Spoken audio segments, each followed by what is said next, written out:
Today we'll be working in my workbook called Christ's Ministry in Galilee, which is in the years 27 to 26, 27 to 28 AD. We have already done chapter 1, which is okay. We've already done chapter 1, which was when Jesus was rejected in his hometown of Nazareth, and Jesus heals an official's son.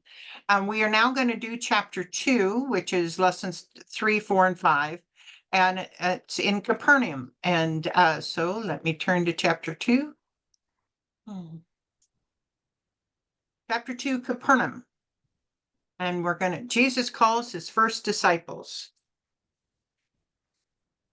Leaving Nazareth, he went and lived in Capernaum, which was by the lake in the area of Zebulun and Naphtali. Right. Yeah, and every once in a while you see the names of the tribes where the original areas were. So Capernaum, find Nazareth, and we know that Jesus went through Cana as he traveled to Capernaum. Draw a line from Nazareth to Capernaum through Cana. Yeah. Okay. Which lake is Capernaum on? Gennesaret. Gennesaret, yes, or the Sea of Galilee. Both of them are the same thing. Good on Gennesaret. Boy, you were tested well there. Huh. Did Jesus just walk through Capernaum, or did he take up residence there? He took up residence. Right. And this was like a shock when I first read it, when I did this detailed search. I'm thinking, he took up residence? What do you mean? But more than likely, he lived at Peter's house, Peter and Andrew's house, because why would he buy a house since he knew very well he wasn't going to be living for a long time? Zebulun and Naphtali are not cities, but 2 of the 12 tribes of Israel. Can you name the other 10? Okay. Simon, Judah, Reuben, Dan, Gad, Asher, Issachar, Benjamin, Manasseh, and Ephraim. Right. Very good. Very good. I like it when people do their research. But yeah. I had to go back and look in the Bible. Yep. Okay. One day, as Jesus was standing by the lake of Gennesaret, the people were crowding around him and listening to the word of God. Right. Another name for the Lake of Gennesaret is the Sea of Galilee. The reason why I put lake in quotes is technically it is a lake. It's not a sea, but the name is the Sea of Galilee. What is the other name for the Lake of Gennesaret? Sea of Galilee. Right. Find the Sea of Galilee on the map and outline it. What was happening when Jesus was standing by the lake? The people were crowding around. What were the people listening to? The word of God. Right. So he was preaching on the Sea of Galilee. He saw at the water's edge 2 boats, left there by the fishermen, who were washing their nets. He got into one of the boats, the one belonging to Simon, and asked him to put out a little from shore. Then he sat down and taught the people from the boat. Right. What did Jesus see at the water's edge? Boats. What were the fishermen doing? Cleaning nets. So they were probably fishing before they got there. Yeah. What did Jesus get into? A boat. And who did the boat belong to? Simon. What did Jesus ask Simon to do? Put out from the shore a little bit. Right, because the crowd was crowding him against the water's edge. And and it was just getting bigger and bigger. And this way he could get on the boat, be raised up a little bit, and the crowd would give him a little space. And of course, this is Simon Peter is the Simon. Does Simon already know that Jesus is the Messiah? Yes. What did Jesus do when the boat was moved a little offshore? He sat down and taught from it. Right.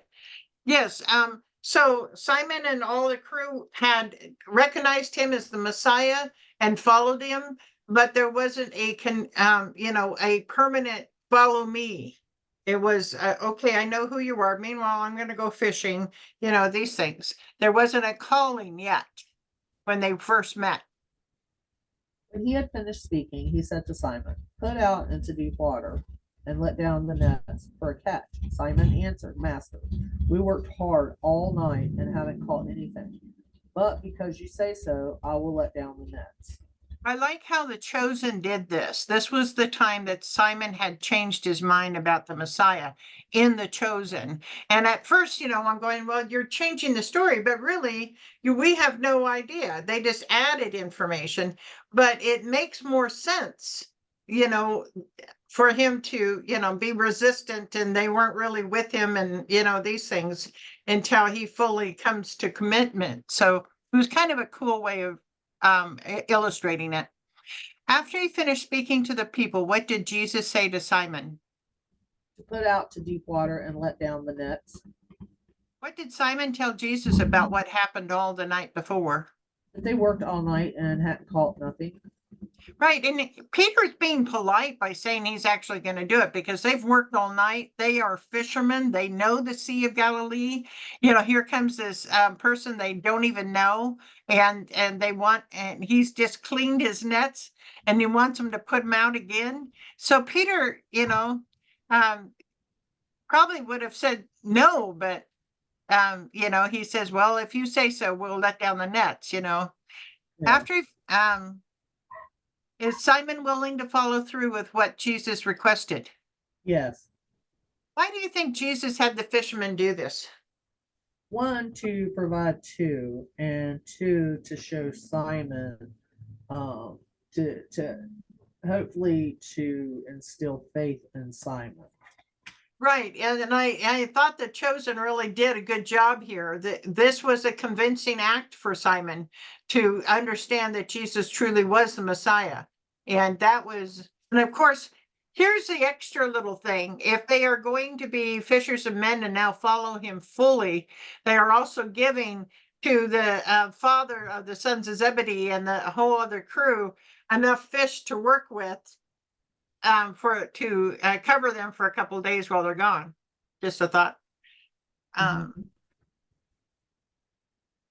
When they had done so, they caught such a large number of fish that their nets began to break.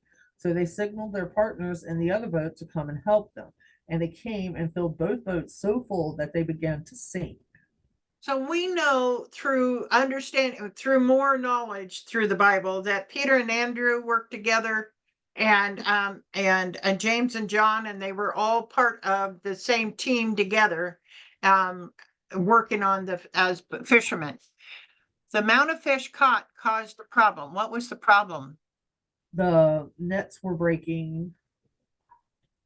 Note that the word they, which means there's more than one person in Simon's boat.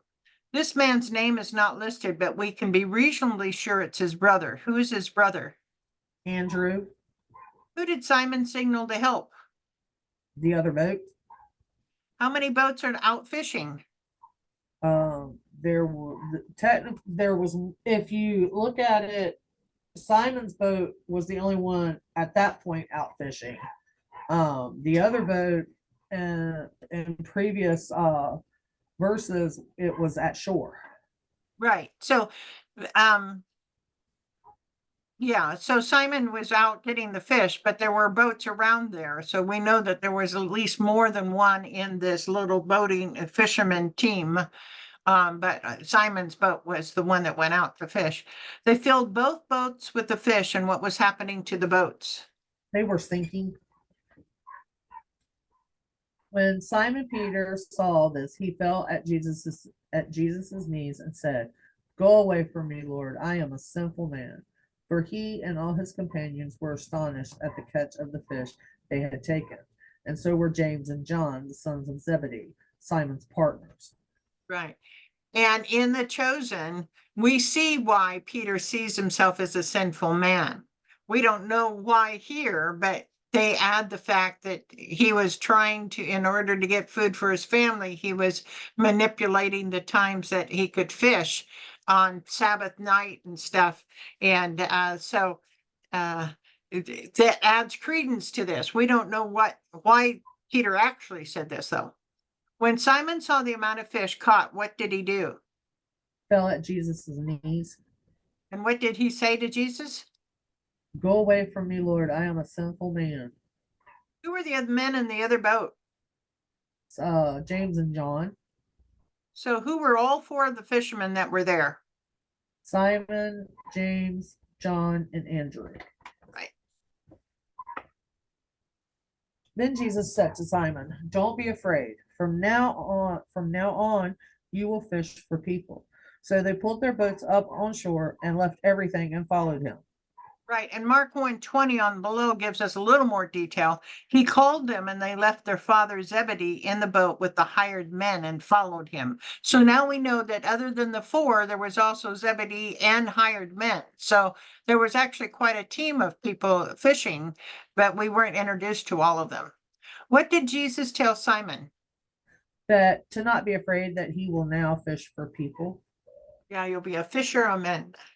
What was the response of those four fishermen? They left everything and followed him. Right, they had already recognized that he was the Messiah from their previous conversations. And by the way, teachers with their disciples following around of them is not an abnormal thing. I had assumed that this was unique to Jesus, but a lot of traveling prophets or traveling teachers would have a group of disciples that would follow along with them. It was a very common thing, actually. Yeah. Fishing boats were valuable. What does the scripture below tell us happened to the boats? That they actually left their father Zebedee in the boat and the hired men. So they were left with family. Right. Very good. Yeah. So then we come to the next little story in this grouping, and Jesus heals a demon possessed man. And this is in Luke 4:33 through 37. In the synagogue in Capernaum, there was a man possessed by a demon, an impure spirit. He cried out at the top of his voice, "Go away! What do you want with us, Jesus of Nazareth? Have you come to destroy us? I know who you are, the Holy One of God." It's interesting to me that this demon possessed man was able to enter the synagogue. Now, obviously, everybody can't, he doesn't have a sign that says, I have a demon inside of me. And demons come from are all kinds of things like anger and jealousy and all these things. So he probably had a very angry spirit inside of him, and people must have just thought it was his personality. But Yeah, still, he was able to cross into the synagogue, which throws me a little. It's like God's sanctuary. How can you? So that always throws me a little in this story. yeah. What town was Jesus in? Capernaum What building was Jesus in? synagogue. Which means it's the Sabbath day. There was a man with a problem in the synagogue. What was his problem? He was possessed by a demon. And what did the demon possessed man say? To go away, and what did Jesus want with him? Right.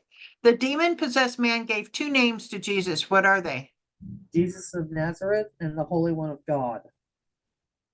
What does the demon possessed man mean by saying, Have you come to destroy us? Because the demon knows who Jesus is, and he also knows what he is capable of. Yes, this was probably pretty weird to happen in the synagogue. A person saying, What do you want with us?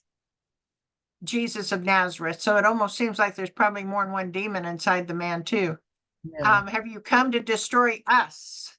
And yes, there will be a time when all the demons go into the lake of fire, and he says, "I know who you are, the Holy One of God." And again, why say that? You know, um, but demons knew who he was. It was the people who didn't. So it's kind of like the demon was able to get into the synagogue. So how many people did he influence through his anger and through his manipulation? You know, it's kind of like, you really can see a lot of background in this story of all this. Um, be quiet, Jesus said sternly. Come out of him. Then the demon threw the man down before them all and came out without injuring him. Right. And in the picture, it looks like Jesus gonna hit him, but he doesn't. I mean, the scripture doesn't say he's hitting him. The demon threw the man down, Yeah. and he said, "Come out of him." So, you know, so he threw the man down and came out without injuring him. Now, how would the other people know that the demon came out of him? They wouldn't have been able to see it, but maybe his temperament and everything changed, and they saw the violent behavior as he was thrown down, and then all of a sudden a calmness afterwards. But they wouldn't actually have seen the demon left. Yeah. Um, so go ahead and complete number one. Be quiet, Jesus said sternly. Come out of him. Right. Did the demon come out of the man? Yes. Describe how the demon came out of the man. It threw him down, and then came out without injuring him. Why did Jesus tell the demon to be quiet? Doesn't Jesus want the demon to tell the world who Jesus is, or was there some other reason? I think he wanted him to be quiet because it wasn't the time nor place for it to be revealed who he was yet. There are several times in the Bible where Jesus tells people to be quiet, or don't say that, or these things. And we know it's not because he wants the people around him not to believe it. He does. I've come to the conclusion that it may be that he's trying to keep the crowds that just come out of idolization away as far as long as possible, even though he can't prevent it by the end, and he has to move the disciples out of Israel in order to have some time with them. But that's the only conclusion I have really come up with, is that he's And trying to limit the adoration versus the understanding. yeah, Do demons have to obey Jesus? yes. Because why? They have to obey him because he is the Son of Man, a Son of Right, God. And, with him being the Son of God, he has a greater dominion over them. right. They have to obey him when he says things. They have to obey. Mhm. All the people were amazed and said to each other, what words these are? With authority and power he gives orders to impure spirits, and they come out. And the news about him spread throughout the surrounding area. Yeah, I don't see that there's any way that the news isn't going to be spread. I mean, you heal someone from blindness. How are they not going to tell the world what happened? It's kind of thing. Yeah. So I don't know. Jesus is asking the impossible for humans, I think. What were the people's reaction to what just happened? They were amazed. Yeah, complete number two. What words these are? With authority and power he gives orders to impure spirits, and they come out. Three, did people tell others about this event? Yes. So four, what miracles have Jesus done so far? He go ahead and fill those out. He turned water to wine. He healed an official's son. He walked away from the murderous crowd. He caused a huge catch of fish to be caught, and he healed a demon-possessed man. Right. And this is early in his ministry. So the last of the chapter here is Jesus heals Simon's mother-in-law and many others. And of course, with that being said, we realize that Simon is married. Yes. As soon as they left the synagogue, they went with James and John to the home of Simon and Andrew. So what town are they in? Capernaum. What had just happened at the synagogue? Jesus healed a possessed man. So who are the four people listed here that went with Jesus? James, John, Simon, and Andrew. Notice the word they. Who else might have gone with Jesus and the four fishermen? Other disciples, other believers. The other people who were at the synagogue going, I want to find out more about this guy, or these things. We know when we first meet Simon and Andrew in John 1:40-44, their hometown at Bethsaida. Now, however, Simon has a home in Capernaum. Simon's mother-in-law was in bed with a fever, and they immediately told Jesus about her. So he went to her, took her hand, and helped her up. The fever left her, and she began to wait on them. Right. And, um, I know some women go, wait, she got up and immediately waited on them. What? But that was the customs of the day. That is what she was, what was her normal function. And that was just normal for the day. We can't read anything into it as far as how we see things today. Yeah, and it's when I read this story, that always sticks out for me because we in the South, the women in the South are raised that, it's our job to, wait on people. It's our job to wait on guests. It's our job to be subservient to a point. So yeah, so I can relate to it because yeah, that's how we were raised, Yeah. and that's how I raised my daughter, and it's how we've been raised throughout time. Right. And even myself, there are certain chores in the house I consider my chores because I'm a woman. Yep. You know, it isn't like Terry couldn't do them, but I just feel like, okay, when he's doing them, he's blessing me. Those are really my chores. Yeah. But, that's just how we were raised. You're right. If Simon has a mother-in-law, what does this mean about Simon? That he's married. Right. What is wrong with Simon's mother-in-law? She had a fever. What did Jesus do upon hearing of Simon's mother-in-law's illness? He went in and helped her up How did Jesus heal this woman? by taking her hand. Right. Again, the action forward. It isn't like, okay, touch, you're healed. He lifts her up. It's the same as stepping into the water that Moses had to do. And it's the action forward that Mhm. makes the difference. It's kind of interesting how that works. Mhm. Um, what did this lady do after she was healed? She waited on them. And waiting on them means fixing dinner and other hospitable duties that the women normally provided. So he's had a long day. If you look at this as all happened in one day, he was teaching by the river and he went to the synagogue and healed a demon possessed man. And then he comes to Simon's house and heals this. And we're not done with the day yet, actually. In fact, the next page has what happens on the balance of the day.